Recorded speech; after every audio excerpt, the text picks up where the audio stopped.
¿Cómo era el ocio? O sea, ¿cómo te divertías tú en la calle con tus amigos? ¿Cómo eran los juegos y demás?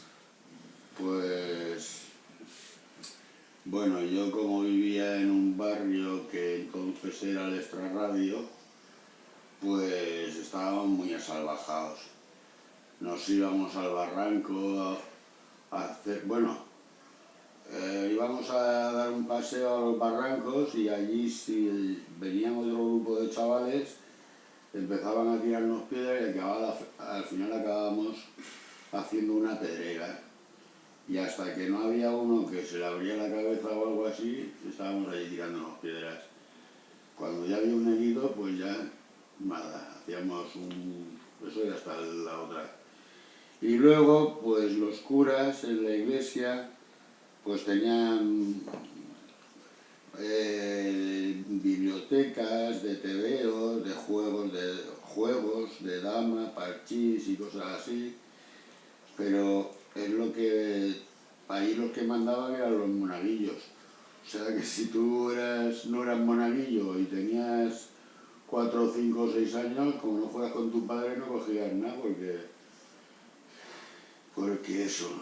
Y nada, y luego por ejemplo en el cine, que íbamos al cine, había que ver la película una vez nada más en la vida y memorizarla porque ya no la volvías a ver en toda tu vida, no existía el vídeo, no existía nada. En fin, nada de las comodidades que hay ahora y de maquinaria, o sea, electrodomésticos para el ocio y todo eso. ¿Y qué? Y entonces pues íbamos al cine, veíamos la película y si era en el cine del colegio, pues por ejemplo, todo lo que fuera censurable por el régimen franquista o por los curas, por supuesto que lo cortaban. O sea, yo no veíamos una película si había un beso, o sea, cuando se daban el beso, se encendían las luces, dejaban pasar 2 o 3 minutos y otra vez volvían a poner la película. Y cosas así, entonces pues eso, la infancia. Pero vamos, que como era un crío tampoco tenía mucha inquietud por el sexo ni nada de eso, ¿no? Luego ya sí, más adelante, pues sí, porque ya cuando tienes a partir de los 12 años empiezas ya a ver cosas, a conocer chicas, esto, lo otro, pero es que entonces no había nada, o sea, en España vimos la primera teta cuando se murió Franco.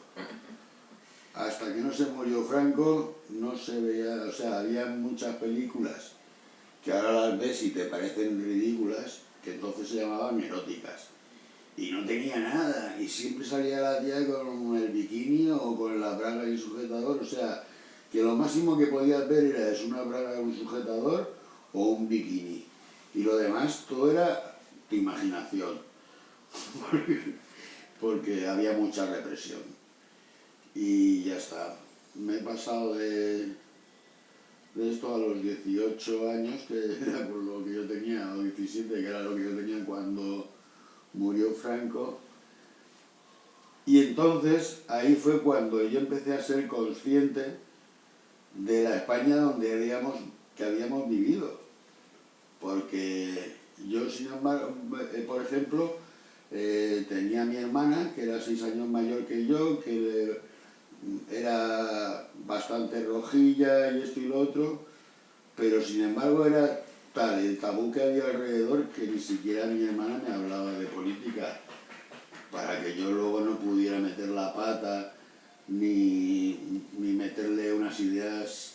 O sea, como cada uno luego lo interpreta como eso, pues podía ser que yo fuera luego con chiquillos y empezar a hablar que si Franco esto, entonces pues con mi hermana no hablábamos de ese tema. Pero es que de todos modos había una represión increíble. Se ponían los coches de la policía secreta, entonces se llamaban sociales, y bueno, y era un perseguido. O sea, nadie podía opinar y en el momento que veían que no pensabas como la mayoría, te daban unas palizas, te podían caer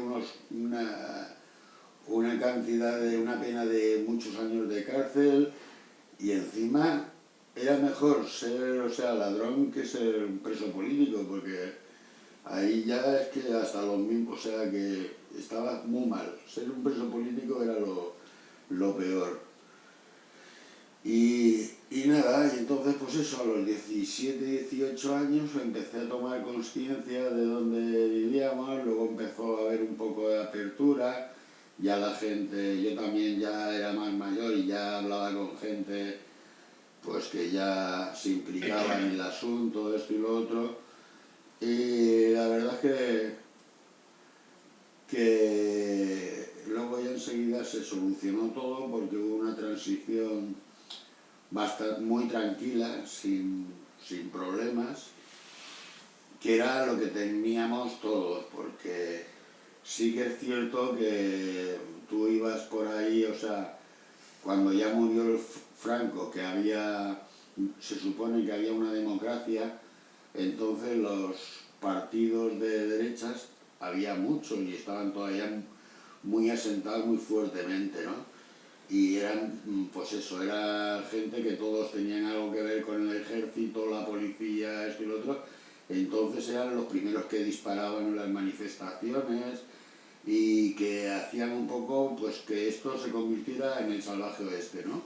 O sea, para ellos la ley no existía, o sea, era la que ellos decían de Franco, de Blas Piñar, que era su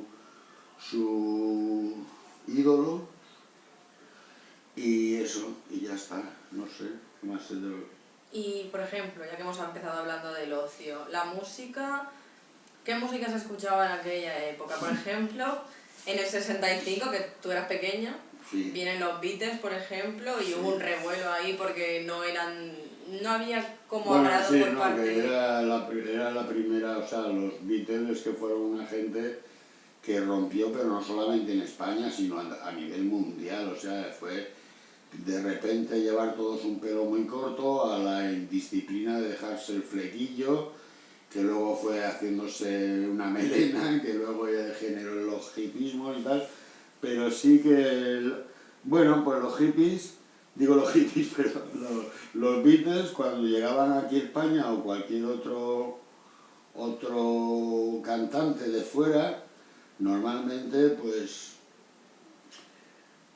pues eso, se tenían que atener a las leyes españolas. Entonces, claro, los Beatles significaba pues entrar en libertad, amor libre, cosa que aquí en España eso no podías ni pensar en tener relaciones sexuales antes de casarte con tu novia, y que tenía que ser tu novia, o sea que era una cosa que se la tenían que currar mucho. Luego ibas a la iglesia, te daban una serie de ejercicios prematrimoniales que llamaban entonces, y ya está. Y bueno, pues los Beatles aquí cuando estuvieron, pues tuvieron sus problemillas, porque claro, es que iban en contra del franquismo y aquí, y fue una suerte que quisieran venir, porque la mitad de los artistas y esto, por ser España una dictadura, pues la verdad es que no querían ni oír hablar. Aquí entonces venían muchos sudamericanos, pero de mucha calidad, o sea, eran gente que reconocida a nivel mundial y tal, ¿no? Gente, y se llegaban a instalar aquí en España pues porque eran de ideas de derechas, y entonces aquí pues encontraban su refugio,